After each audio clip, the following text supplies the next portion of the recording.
Hello, friends. Welcome to my live stream, which I'm actually beaming right into your social media from my spacecraft. You are actually watching this scene from my command center. And in this live stream, we will talk about water being found on the surface of Mars. And this is the latest discovery. So let us go near Mars up close so that I can actually share some facts and figures that we have found so far. So let's go to the orbit of Mars. Well, as you know, Mars is the next destination for mankind, and there are a lot of preparation going on in terms of building the human colony uh, on Mars, and the target has been set. The target is by 2050 there will be at least 1 million humans living on the surface of the Mars. So that means the next decade, which is the decade of 30s to 40s, I think there will be some preparation going to happen, real preparation going to happen, which will allow humans to travel initially on a temporary basis on the surface of the Mars, and then eventually creating or building a permanent colony on the surface of the Mars.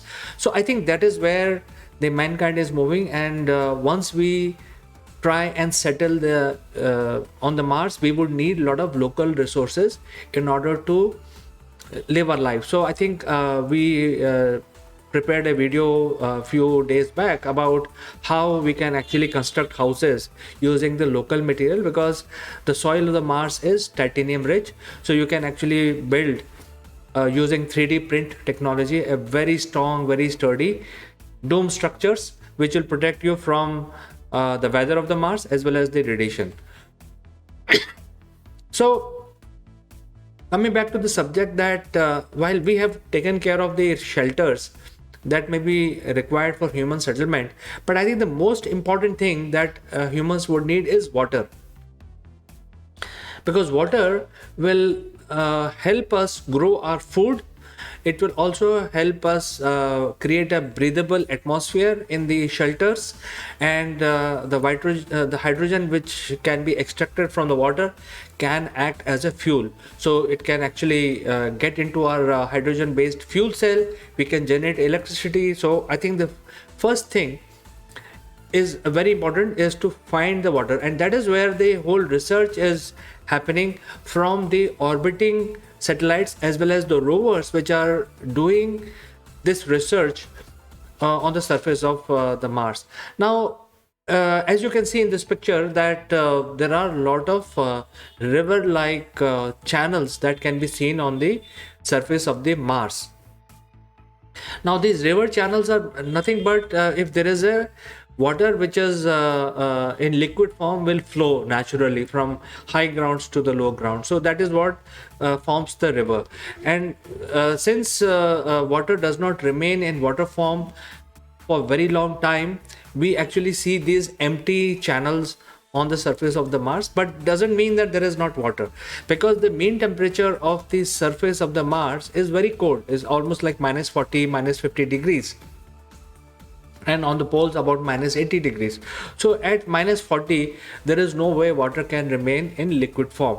It will solidify or it will evaporate, but it will not be there for very long time in liquid form. Therefore the assumption of the scientist is that the entire surface of the Mars may be formed because of the permafrost. So this is a similar landscape that we find in certain parts of Canada and most of Siberia. The land itself is frozen, or the marshy land gets frozen, and it actually gets harder than the rock itself. But it's a frozen water underneath, frozen water mixed with soil, and it is a marshy land. So the suspicion is that there is a lot of water on Mars, but it could be in frozen form and it can be extracted. If it is, the surface is permafrost, that means water can be drilled out and can be purified and can be used. So that means there will be a lot of water, and therefore when we say follow the water, that is the first requirement for any human settlement. We would like to settle near the source which can give us endless supply of water. So I think that is where all the research is going on. And it is not futile. Because of this research and exploration, we have actually found that there is lot of water on the surface of Mars in the frozen form. First of all, if we decide to go and settle near the pole of the Mars, because in terms of temperature, there will not be much of a difference between -14, -80 in terms of providing protection, building these dome structures and heating them up. So the poles definitely have ice caps. As you can see in this picture, there are huge ice caps, and all kinds of ice is there. It's water ice. There is carbon dioxide frozen. That is the carbon dioxide frozen, which is also white in color. Then there are some alkalines, and there are different things which are mixed in this concoction.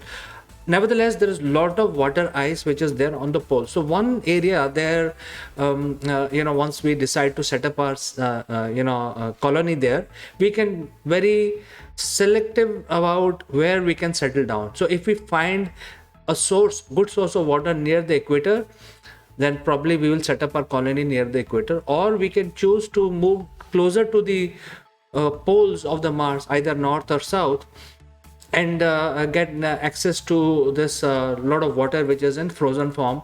We can melt it, extract it from water and other gases like carbon dioxide, etc. And the carbon dioxide, once it is freed, can help us heat up our atmosphere, and also will be beneficial for the plants, because carbon dioxide is the food for the plants. So we can actually use both of these type of ice for our settlement on Mars. And what we have also seen is that there are multiple layers of this ice, so just like we have the geological impressions on the surface of the earth, where there are rock deposits deposited in layers. Similarly, this ice has been formed based on certain climatic condition, and different layers are there. So there are at least 4 to 5 different layers, and made of different types of ice. One type is water ice, other type is carbon dioxide frozen white ice again, and then alkaline, and also different types of material which are frozen, may look white, may look of different color, and certain areas may be mixed with dirt and become a permafrost. So in all these cases, we would need to send a purification unit or a machinery which will purify water and extract all these compounds. So if we set up our colony near the pole, then we have lot of material available which can be extracted and can be utilized for our benefit, for growing our plants, for running our machinery, by consuming the hydrogen, using that as a fuel, for oxygen, for breathing purposes, and of course water for life. As we say, water is life. So I think there is this study shows a lot of promising prospects, and it also proves the point that there is a lot of water, and we can pick and choose the right place where we can send our machinery before people starts to go on the surface of the Mars. And that is why we are saying that now the goal of settling 1 million humans, men and women, on Mars is not a pipe dream. It looks like it can be possible.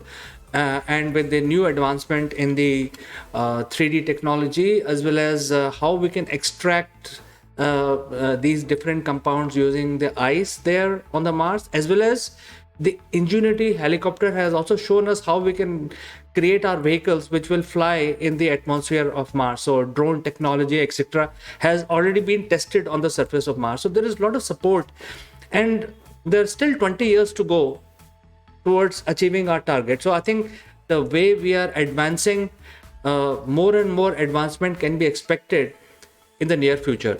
So this study looks very promising. If you have any thoughts on this, do send in your comments. And today is Friday, so I will take your leave, only to catch you on Monday next week. You enjoy your weekend, and bye bye for today.